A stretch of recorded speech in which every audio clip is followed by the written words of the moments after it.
नमस्कार। डीएलएड के इस कार्यक्रम में आपका स्वागत है। मैं doctor Saroj Vyas, principal Fairfield Institute of Management and Technology, आपका अभिनंदन करती हूँ, स्वागत करती हूँ।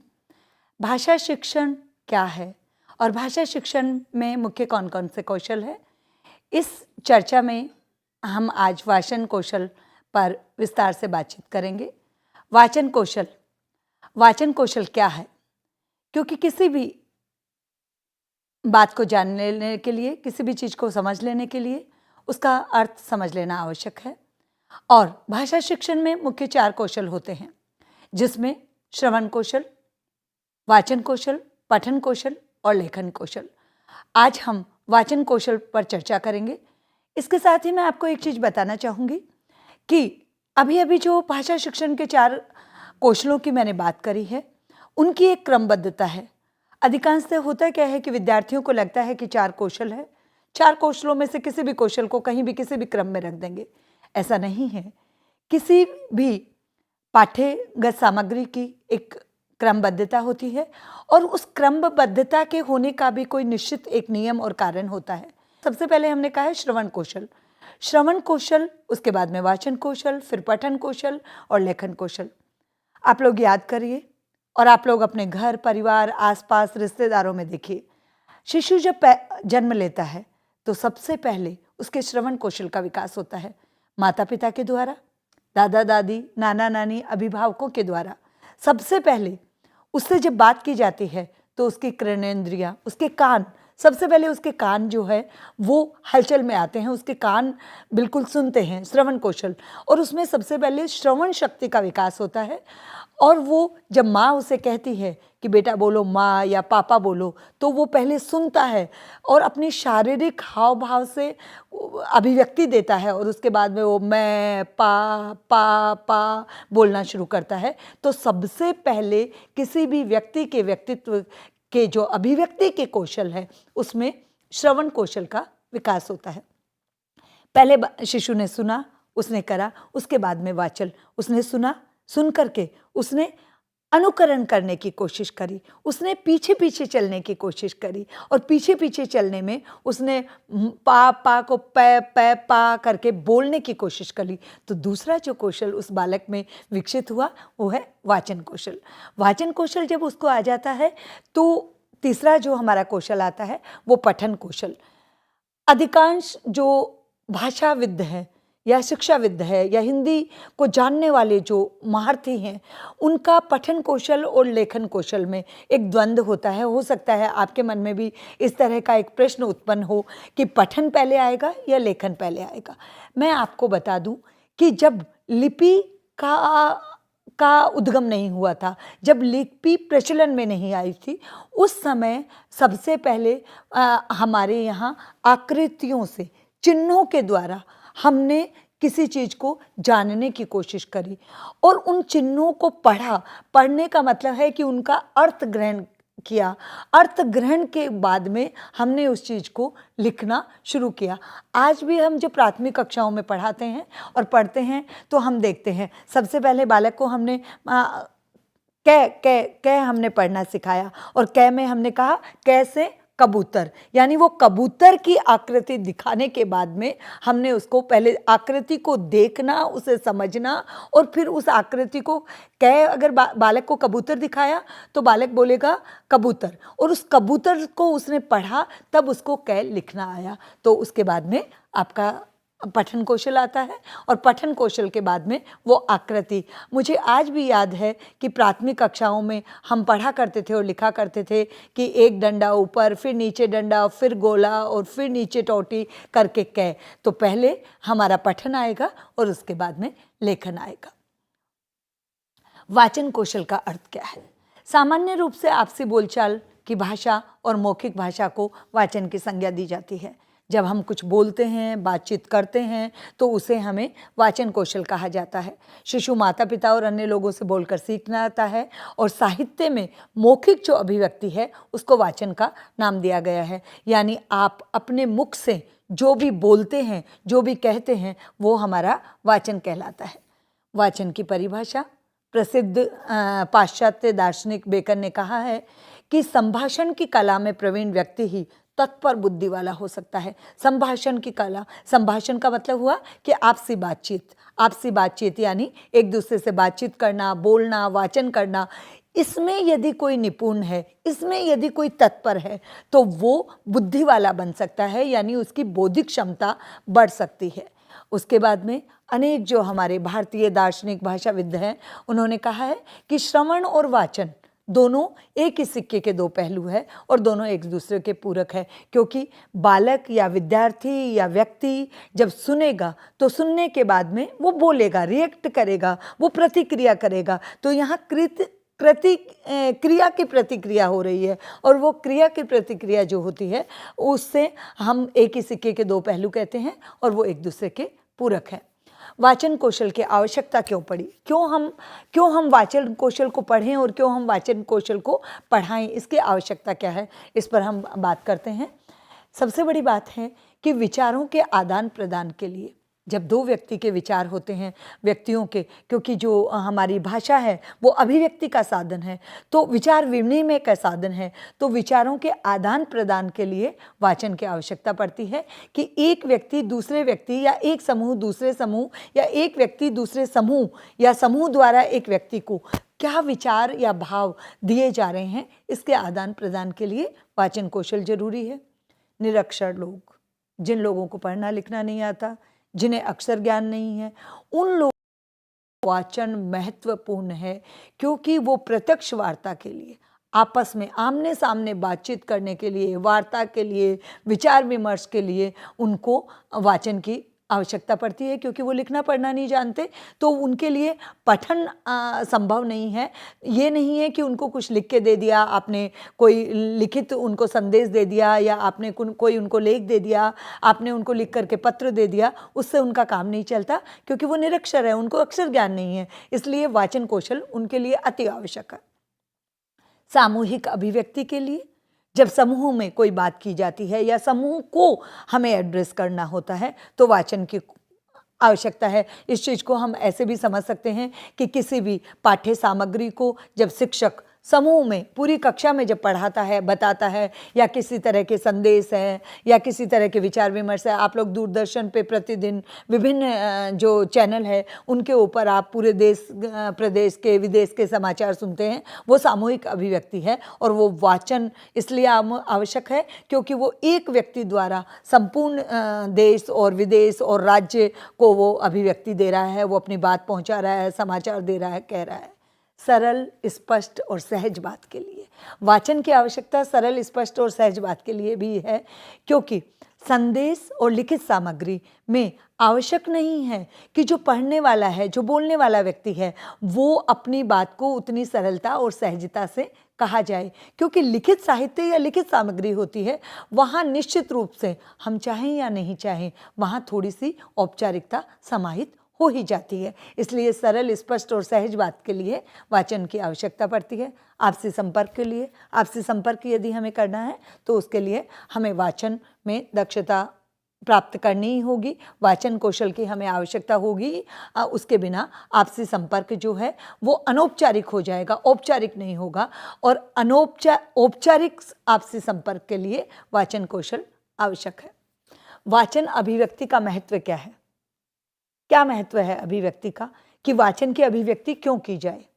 क्योंकि अगर हम अभिव्यक्ति नहीं करेंगे तो वो पठन हो जाएगा, क्योंकि पठन में हमारा मौन भी होता है और हमारा सहस्वर भी होता है। वाचन की अभिव्यक्ति महत्वपूर्ण क्यों है, उसका दैनिक जीवन में, व्यावसायिक जीवन में, व्यक्तिगत जीवन में, सामाजिक जीवन में, राजनीतिक जीवन में क्या महत्व है, ये जान लेना बहुत ही आवश्यक है।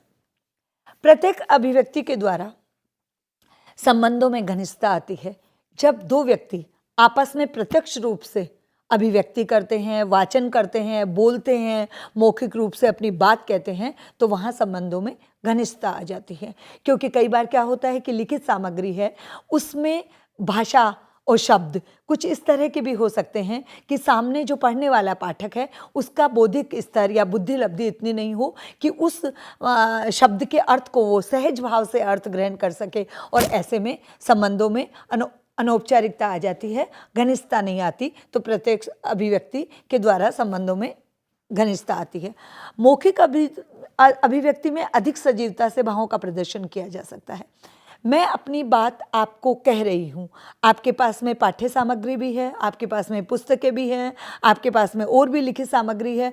उस लिखित सामग्री को जितनी सहजता से आप ग्रहण करना चाहते हैं उतनी सहजता और सजीवता के साथ नहीं कर पाते हैं, क्योंकि वहाँ पर केवल आप उसे पढ़ रहे हैं। लेकिन मौखिक अभिव्यक्ति में व्यक्ति की भाषा, उसके भाव के साथ साथ उसके आंगिक अभिव्यक्ति भी शामिल है, और आंगिक अभिव्यक्ति और उसके प्रदर्शन से निश्चित रूप से हमारा जो प्रदर्शन है वो अधिक सजीव हो जाता है। अभिव्यक्ति में लेखन की अपेक्षा वाचन अधिक उपयोगी होता है। जब हम किसी चीज़ की अभिव्यक्ति करते हैं तो लेखन की अपेक्षा वाचन अधिक उपयोगी होता है। एक उदाहरण से इसको समझने का प्रयास करते हैं। कोई भी महात्मा, कोई भी लेखक, कोई भी शिक्षाविद, कोई भी दार्शनिक या कोई भी राजनेता या कोई भी धार्मिक गुरु जब अपनी बात को, अपने विचारों को, अपने भावों को प्रदर्शित करता है तो वहाँ पे यदि उसकी वाचन, उसकी मौखिक अभिव्यक्ति होती है तो उस समय हम अधिक वो हमारे लिए उपयोगी होती है, क्योंकि आवश्यक नहीं कि व्यक्ति साहित्य को और लिखित सामग्री को पढ़े ही, निश्चित रूप से पढ़े, क्योंकि पढ़ने के लिए पठन में एक अनिवार्यता ये हो जाती है कि व्यक्ति को स्थिर रह करके पढ़ना पड़ता है। लेकिन वाचन में हमारे पास स्वतंत्रता है कि हम घूमते हुए, चलते हुए, बोलते हुए, कार्य करते हुए, सफ़र करते हुए, यातायात के दौरान, कहीं भी खड़े बैठे उठे, कहीं भी किसी से कभी भी अभिव्यक्ति के द्वारा हम वो वाचन कर सकते हैं। तो निश्चित रूप से लिखित सामग्री से ज़्यादा वाचन अधिक उपयोगी होता है। ये हमारे वाचन अभिव्यक्ति के महत्व है। वाचन शिक्षण के उद्देश्य, वाचन शिक्षण क्यों करवाया जाए, उसके उद्देश्य क्या है। मैंने अभी आपसे चर्चा में कहा कि किसी भी कार्य के पीछे उद्देश्य निर्धारित होते हैं, तो ऐसे ही वाचन शिक्षण के उद्देश्य क्या होंगे। वाचन शिक्षण जो है उसमें मानक भाषा के द्वारा सहज भाव से अपनी बात कह सकेंगे। भाषा जो होती है उसमें मानक भाषा होती है, बोलचाल की भाषा होती है और साहित्यिक भाषा होती है। तो वाचन शिक्षण में मानक भाषा, मानक का मतलब है जिसे मान्यता मिली हुई है, इस भाषा के द्वारा सहजता के साथ में कोई भी व्यक्ति अपनी बात को कह पाएगा। तो यहाँ पे मानक भाषा की सहजता के लिए वाचन शिक्षण का उद्देश्य है। स्वाभाविक एवं प्रभावयुक्त वाणी में वार्ता और भाषण करने की क्षमता अर्जित कर सकेंगे। जब हम वाचन शिक्षण करवाएंगे तो उसमें एक तो स्वाभाविकता होगी, यानी हम स्वाभाविक रूप से बोलेंगे, वहाँ कोई बनावटी चीज़, क्योंकि जो भी बनावटी और अनौपचारिक चीज़ें होती हैं वो अधिक समय तक नहीं चल पाती हैं, तो वहाँ एक तो स्वाभाविकता होगी। स्वाभाविकता के द्वारा प्रभावयुक्त वाणी होगी, प्रवाहयुक्त और प्रभावयुक्त। प्रभाव का मतलब कि आप जो बोल रहे हैं, आप जो वाचन कर रहे हैं, उससे आपका श्रोता प्रभावित हो रहा है। प्रवाह यानी आप निरंतरता के साथ उसमें अपनी वाणी में, अपनी भाषा में, अपनी बोली में बातचीत कर रहे हैं और इससे भाषण करने की क्षमता अर्जित हो सकेगी।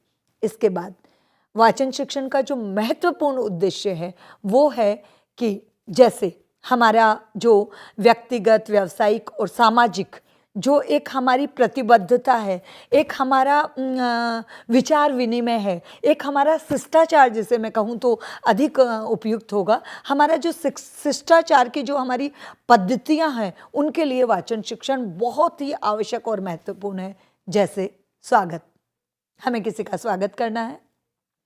स्वागत में यदि हमने आप आए, हमें बहुत अच्छा लगा, स्वागत है, हम बहुत आनंदित हैं, हम अभिभूत अपने आप को महसूस कर रहे हैं। हमने जब वाचन किया तो हमने 3, 4, 5 वाक्य एक साथ बोल दिए और श्रोता को या जिसका हम स्वागत कर रहे हैं उसको अभिभूत कर दिया, उसको आनंदित कर दिया। यही चीज़ यदि हम लिखित में लिखते तो सबसे अधिक से अधिक हम लिख देते स्वागत है, अभिनंदन है, इतना ही हम लिख पाते। दूसरा, परिचय, जब हम किसी का परिचय करते हैं तो लिखित में आपने सीधा सा एक पढ़ लिया कि मेरा नाम नमन है, मान लीजिए आपने पढ़ लिया, मेरा नाम कल्पना है, आपने ये पढ़ लिया, लेकिन जब हम किसी का परिचय करवाते हैं या अपना परिचय देते हैं तो हम बहुत ही, जैसे मैंने अभी आप लोगों से चर्चा में कहा कि मैं प्रोफेसर सरोज व्यास, प्राचार्य, Fairfield institute and management and technology, मेरा ये निवास स्थान है, मैं यहाँ से आती हूँ, एंड सारा परिचय वो विस्तार से आप परिचय वहाँ पे दे पाते हैं। धन्यवाद। धन्यवाद में आपने लिखित रूप से एक वाक्य, एक शब्द लिख दिया है, धन्यवाद। धन्यवाद करता हूँ या एक शब्द लिख दिया, धन्यवाद। लेकिन यदि आप प्रत्यक्ष रूप से वाचन के द्वारा धन्यवाद दे रहे हैं तो आप धन्यवाद, आप हमारे यहाँ आए, आपने हमें कृतज्ञ किया, मैं आपका धन्यवाद करती हूँ, मैं अभिभूत हूँ, मैं आपके प्रति नतमस्तक हूँ, और बहुत सारे ऐसे शब्द हैं अभिवादन के लिए, धन्यवाद के लिए, जिनको हम बोल करके और उस उद्देश्य के लिए हम वाचन का प्रयोग करते हैं। कृतज्ञता, आपने मुझे ये अवसर दिया, इसके लिए मैं आपकी के प्रति कृतज्ञ हूँ, आपका कृतज्ञता व्यापन करती हूँ। संवेदना, किसी की खुशी में, किसी के दुख में, किसी को हम जब संवेदना देते हैं, किसी को आश्वासन देते हैं, तो उस समय हमारा वाचन बहुत उपयोगी होता है। बधाई देने के लिए, जब हम किसी की उपलब्धि पर, जब हम किसी के मंगल कार्यों में, जब किसी की सफलता के ऊपर हम जब उन्हें बधाई देते हैं तो वाचन का बहुत ही महत्व होता है। और इसके लिए वाचन शिक्षण का ये उद्देश्य है कि बधाई के लिए भी, और इन सब जो ये हमारे विभिन्न क्षेत्र हैं, विभिन्न हमारे व्यक्तिगत सामाजिक जो हमारी औपचारिकताएं हैं, जो हमारे कार्य हैं, जो हमारी दैनिक आवश्यकताएं हैं, इनके लिए वाचन का विशेष प्रयोग। विद्यार्थियों में तार्किक शक्ति बढ़ा पाएगा। वाचन जो है वो निश्चित रूप से वाचन करने वाले में और विद्यार्थी में तार्किक शक्ति बढ़ाता है, क्योंकि जब हम वाचन करते हैं तो हम जब कुछ कहते हैं तो उसके प्रति उत्तर में हमें जो तर्क मिलते हैं, और वो तर्क यदि सही हैं तो क्यों हैं, और यदि आप उससे असहमत हैं तो क्यों हैं, और सहमत हैं तो क्यों हैं, ये सब विचार विमर्श करने और चिंतन मनन करने का अवसर प्राप्त होता है, और इससे विद्यार्थियों में वाचन क्षमता बढ़ती है। वाचन कौशल की विशेषताएं, जब हमने उद्देश्यों की बात कर ली तो अब हम वाचन कौशल की विशेषताओं पर भी चर्चा कर लेते हैं। वाचन कौशल की कुछ मुख्य विशेषताएं हैं जिनको हम क्रम से एक एक करके हम उन पे चर्चा करते हैं। सबसे पहले आता है शुद्धता। वाचन कौशल में शुद्धता रहती है। अब आप लोग सोच रहे होंगे कि वाचन जब है तो उसमें शुद्धता कैसे आ गई। शुद्धता से मेरा यहाँ अभिप्राय है कि मान लीजिए कि मुझे लिखना पड़ रहा है, यद्यपि, कदापि, किंग कर्तव्य विमूढ़, अनादिकाल से, अनौपचारिक, भौतिक, अभिव्यक्ति, अधिगम, इस तरह के मुझे शब्द बोलने पड़ रहे हैं। हो सकता है लेखन में मैं मात्राओं की गलती कर जाऊं, लेकिन जब हम बोलते हैं तो अपनी बात को प्रभावशाली रखने के लिए हम शुद्धता का ध्यान रखते हैं। दूसरी नंबर पर आता है स्वाभाविकता।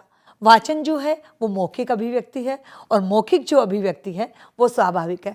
आपने देखा होगा कि जब हम कोई लेख पढ़ते हैं, कहानी पढ़ते हैं, समाचार पत्र पढ़ते हैं, तो वहाँ भाषा जो होती है या वाचन जो होता है या मौखिक अभिव्यक्ति होती है वो बहुत ही संयमित और सीमित होती है और अनौपचारिक होती है। लेकिन जब हम किसी व्यक्ति को अपनी बात प्रत्यक्ष रूप से कहते हैं, वाचन करते हैं, तो उसमें स्वाभाविकता आती है। और तुम कैसे हो गया, स्वाभाविक रूप से हमने किसी से पूछ लिया कि और तुम कैसे हो। यही यदि लिखित रूप में होता तो हम लिखते आप कैसे हैं, कृपया बताने का कष्ट करें, तो वहाँ थोड़ी स्वाभाविकता की जगह औपचारिकता आती है। उसके बाद में है हमारा स्पष्टता। वाचन में भाव एवं विचार स्पष्ट रूप से व्यक्त किए जाते हैं। स्पष्टता होती है, जो बात हम लिखित रूप में नहीं दे सकते हैं वो हम कहने में कह देते हैं, क्योंकि लिखित रूप में कहीं ना कहीं ये होता है कि वो हमने प्रमाणित कर दिया कि वो बात हमारी है, और वहाँ पे हम थोड़ा गोलमोल हो जाते हैं, थोड़े संकुचित हो जाते हैं, थोड़े संयमित हो जाते हैं। लेकिन जब हम वाचन करते हैं, मौखिक अभिव्यक्ति करते हैं, किसी से बातचीत करते हैं, किसी के सामने अपने विचार और भाव व्यक्त करते हैं, तो स्पष्ट रूप से हम कह देते हैं। तो वाचन कौशल की एक विशेषता स्पष्टता भी है। उसके बाद में आती है सशक्तता। मान लीजिए कि मुझे आपको निर्देशित करना है कि आपको भाषा के कौशल का अध्ययन 1 सप्ताह में अपना पूर्ण करना है। ये बात यदि मैंने आपको लिखित में दे दी तो हो सकता है इतनी प्रभावशाली नहीं होगी, लेकिन प्रत्यक्ष रूप से यदि मार्गदर्शक के रूप में, एक आपके परामर्शदाता के रूप में, आपके शिक्षक के रूप में, आपके अभिभावक के रूप में यदि मैंने आपको ये कह दिया कि इस समय सीमा में आपको ये कार्य करना है, तो वहाँ सशक्तता आ जाती है। प्रवाह, वाचन आमने सामने होने के कारण प्रभाव में होता है, प्रवाह होता है, उसमें विराम आने के कम संभावना होती है। ऐसा नहीं होता हम पढ़ रहे हैं और मान लीजिए कि हमने कविता पढ़ी, उसकी 2 पंक्तियां पढ़ी, अचानक कोई अनिवार्य कार्य आ गया और उसका प्रवाह हमारा छूट गया। हम कोई निबंध पढ़ रहे हैं, हम कोई स्टोरी पढ़ रहे हैं, कहानी पढ़ रहे हैं, कोई हम उपन्यास पढ़ रहे हैं, उनको पढ़ते समय उसमें प्रवाह नहीं रहता है। लेकिन जब हम वाचन कौशल करते हैं, आमने सामने बात करते हैं, तो ऐसे नहीं होता कि हमारा प्रवाह नहीं टूटता। ऐसे नहीं होता कि मैंने कहा मैं रुकना, मैं चली गई और थोड़ी देर बाद में आने के बाद में कहा मैं आ रही हूँ, ऐसा नहीं होता। उसमें एक प्रवाह बना रहता है। उसके बाद में है अवसर अनुकूलता। ये बहुत ही एक महत्वपूर्ण और आवश्यक बिंदु और विशेषता है वाचन कौशल की, अवसर अनुकूलता। एक कहावत है कि कमान से निकला हुआ तीर वापस नहीं आता। ऐसे ही जब हम लेखन में पठन करते हैं, लिखी हुई चीज़ को जब हम पढ़ते हैं या हमने कोई बात लिख दी, तो उसमें अवसर के अनुकूल उस चीज़ को बदला नहीं जा सकता, परिवर्तन नहीं ला सकते, भावों और विचारों में परिवर्तन नहीं आ सकते। लेकिन जब हम वाचन करते हैं तो वाचनकर्ता, बोलने वाला, मौखिक अभिव्यक्ति देने वाला, अवसर और संभावनाएं यानी अवसर और समय दोनों देख करके आवश्यक और अपेक्षित जो अभिव्यक्ति होती है वो देख करके अपने विचार और भावों में बदलाव ला सकता है और वो अनुभव से उस चीज़ को बदल सकता है। इसलिए ये एक बहुत ही महत्वपूर्ण विशेषता है कि वाचन में अवसर की अनुकूलता हमें प्राप्त हो जाती है। प्रभाव उत्पादकता, प्रभाव का बना रहना, यानी वाचन जो होती है उसमें प्रभाव की उत्पादकता होती है, क्योंकि वो जो वाचन करता है उस वाचनकर्ता का के केवल शब्द और भाव और विचार नहीं होते हैं, उसकी अपनी अभिव्यक्ति होती है, आंगिक अभिव्यक्ति होती है, शारीरिक और बहुत सारी चीज़ें होती है जो उसमें समाहित होती है और इससे प्रभाव उत्पत्ता आती है। वाचन अभिव्यक्ति के विकास की क्रियाएं, अब हम बात करेंगे वाचन अभिव्यक्ति का विकास जो है वो किस प्रकार से किया जा सकता है और कौन कौन सी क्रियाएं हो सकती है। सबसे पहले मैं आपसे चर्चा करना चाहूँगी क्रियाओं में अनौपचारिक बात के लिए। अनौपचारिक बात, वाचन के विकास के लिए हम किसी से भी अनौपचारिक बात को मैं इस तरह से समझाना चाहूँगी, जब हम यात्रा करते हैं, जब हम कुछ सामान खरीदने बाज़ार में जाते हैं, जब हम किसी मांगलिक कार्यक्रम में सम्मिलित होते हैं, जब हम कहीं संवेदना प्रकट करने जाते हैं या कहीं भी हम मिलते हैं, तो हम लोगों के साथ में अनौपचारिक बात करके अपनी वाचन क्रिया को विकसित कर सकते हैं। आपने देखा होगा कुछ लोग हैं जो अनजान लोगों से भी बात करने लगते हैं और वो वाक्पटु हो जाते हैं। तो अनौपचारिक बात के द्वारा, कहानी कथन के द्वारा, कहानी कह करके, कोई कथन कह करके, हमारी जो दादी नानी हुआ करती थी वो कहानी कथन से अपनी वाचन क्रिया का विकास करती थी। उसके बाद में आता है घटना। जीवन में, स्वयं के जीवन में या किसी अन्य के जीवन में घटना जो घटती है उससे वाचन क्रिया को विकसित किया जा सकता है।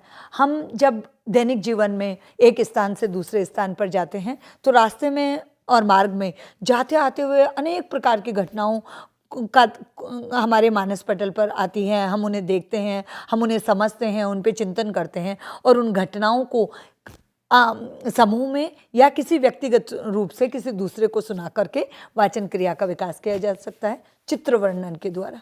चित्र बना करके, चित्र जो है वो अपने आप में एक कहानी होती है।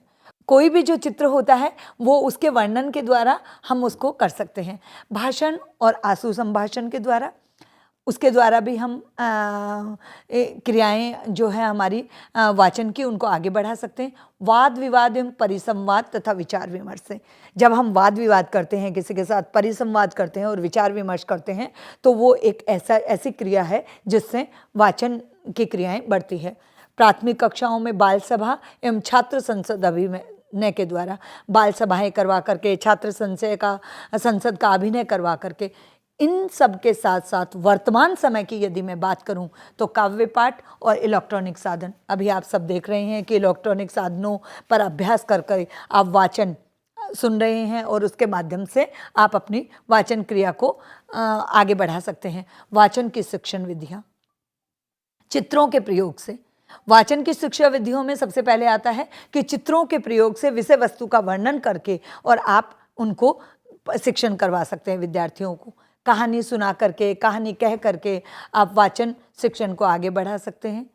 सुगम संगीत के द्वारा आपने देखा है कि कभी कभी शिक्षण जो होता है वो संगीत के माध्यम से आप वो उसको करवा रहे हैं। सहस्वर वाचन से किसी भी कविता का, किसी भी गद्य का, किसी भी पद्य का सहस्वर वाचन से आप वाचन करवा रहे हैं। भाषण विधि के माध्यम से, भाषण से भी आपका वाचन शिक्षण संभव है। वाद प्रतियोगिता के द्वारा, अभिनय करके, कुछ ऐसे आपकी लेखन सामग्री होती है, कुछ नाटक होते हैं, उनको आप अभिनय के माध्यम से उनमें वाचन में दक्षता लाते हैं। वाचन कौशल की त्रुटियाँ, हमने हर प्रकार की बात करी, हमने जानने की कोशिश करी कि वाचन का अर्थ क्या है, वाचन की परिभाषा क्या है, वाचन का की आवश्यकता क्यों है, वाचन का महत्व क्या है, वाचन क्यों किया जाना चाहिए, उसके प्रकार क्या है, उसका शिक्षण कैसे होता है। तो अंत में हमें ये जान लेना भी आवश्यक है कि वाचन कौशल में त्रुटियाँ क्या हो सकती है। वाचन में जो सबसे बड़ी त्रुटि है वो है उच्चारण दोष। उच्चारण दोष से मेरा अभिप्राय है हकलाहट। यदि समझिए कि यदि वाचनकर्ता हकलाहट हकलाता है, उसमें शारीरिक कुछ दोष है, तो वो वाचन अशुद्ध प्रभावशाली नहीं होगा। उद्गम स्थानों की अज्ञानता, और यदि वाचनकर्ता को शब्दों के, वर्णों के, स्वरों के उद्गम स्थान जो हमारे होते हैं, अगर उनका ज्ञान नहीं है तो वो वाचन प्रभावी नहीं रहेगा। प्रवाह एवं ओजस्विता की कमी, कई बार क्या होता है कि वाचनकर्ता प्रवाह में और ओजस्विता के साथ यदि नहीं बोलता है, उसकी वाणी ओजस्वी नहीं है और वो प्रवाह में बोलने की क्षमता नहीं रखता है, तो वो वाचन की त्रुटि कहलाता है। आरोह अवरोह की अनिश्चितता, अधिकांशतः क्या होता है कि वाचनकर्ता जब ये भूल जाता है कि आरोह अवरोह कब लेना है, यानी कब आपको अपने शब्दों को, अपने भावों को कब आपको उतार करना है, कब उनमें चढ़ाव करना है, यानी आपका स्वर कब ऊपर होगा, कब नीचे आएगा, ये यदि अनिश्चितता है, इसकी जानकारी आपको नहीं है, तो वो वाचन का दोष कहलाएगा। शारीरिक दोष, जैसे बधिर होना, यदि कोई सुन नहीं पाता है तो ऐसे व्यक्ति के लिए वाचन कौशल संभव नहीं होगा। मनोवैज्ञानिक कारण में मैं एक मुख्य कारण जो है वो आपके साथ बांटना चाहूँगी, और वो है अल्पभाषी होना। कुछ लोग होते हैं जो अल्पभाषी होते हैं और वो वाचन नहीं कर पाते हैं अच्छे से। वाचन की त्रुटियों का निवारण, अब इनका निवारण कैसे किया जाए? हमने दोषों की तो चर्चा कर ली, लेकिन आवश्यक है कि हम ये भी जान लें कि इनका निवारण कैसे होगा। उच्चारण दोष की जांच करवा करके, अभ्यास द्वारा, यानी उच्चारण में यदि दोष है तो उसकी पहले जांच करवा ली जाए। यदि वैज्ञानिक तरीके से या मनोवैज्ञानिक तरीके से, जैसे भी संभव हो, उच्चारण दोष की जांच करवाएं और अभ्यास के द्वारा इसको ठीक करा जा सकता है। शैक्षिक निर्देशन और सहायक कार्यक्रमों के द्वारा भी इसको ठीक किया जा सकता है। अनेक कार्यक्रमों, क्रियाकलापों का आयोजन करवा के किया जा सकता है। नवीन प्रयोगों से युक्त नई आजकल प्रौद्योगिकी का इतना विकास हो रहा है, इनके द्वारा हम अपने वाचन के लिए शिक्षण कार्यक्रम आयोजित करा सकते हैं। और शैक्षिक प्रौद्योगिकी एवं उपचारात्मक शिक्षण से भी वाचन के दोषों का निवारण किया जा सकता है। आज की इस चर्चा में हमने भाषा शिक्षण के जो 4 आधारभूत स्तंभ है उसमें वाचन शिक्षण पे चर्चा करी। वाचन का अर्थ, वाचन की परिभाषा, वाचन की आवश्यकता, वाचन के उद्देश्य, वाचन का महत्व, वाचन की प्रक्रिया, वाचन शिक्षण किस प्रकार से किया जा सकता है, वाचन शिक्षण जो है उसके दोष क्या क्या हो सकते हैं और उनका निवारण क्या हो सकता है। इन सब विभिन्न महत्वपूर्ण पहलुओं पे हमने चर्चा करी।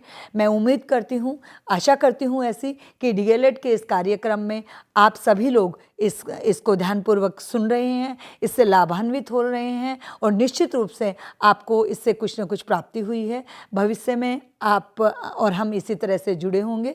अंत में मैं आप सभी का आभार और धन्यवाद व्यक्त करती हूँ और अपनी वाणी को विराम देती हूँ। नमस्कार।